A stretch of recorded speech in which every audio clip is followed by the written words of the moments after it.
nagbabanaan. Tigsikon ko ining si Anggi, sa pagkamuot daing sagi-sagi. Sa iyang mapulang bado, nagsasayaw sa panganoron, pigahawi-hawi, ipapalit-palit, siring sa nag-iimat-imat na bituon.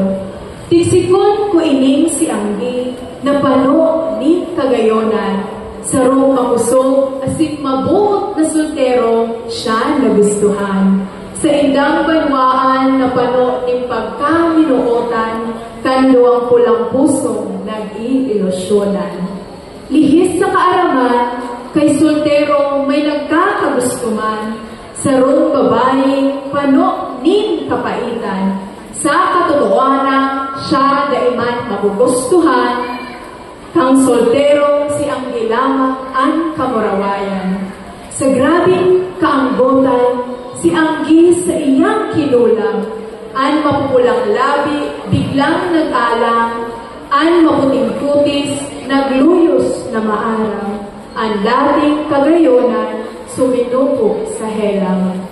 Siring man si soltero, ginayuma, pagkamuot kay Anggi, bigla na lang napara, si Mang kukulang sa iya namuot bigla, kahirap man ni Anggi ang binayaang babae.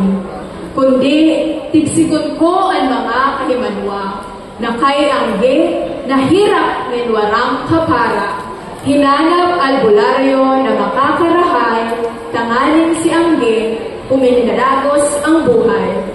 Gamit ang pusog kan kinaban, ang duros ang tubig ang kadagaan, ang albularyo suminayaw sa bilog na bulan, sa paglaban sa sumpa, sa tabang kandilog na banwa.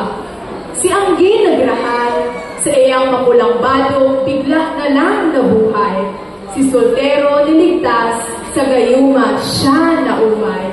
Ang mangkukulang sa indang pinalayas, sa anggot kan mga kalimanwa, dahil siya nakaligtas.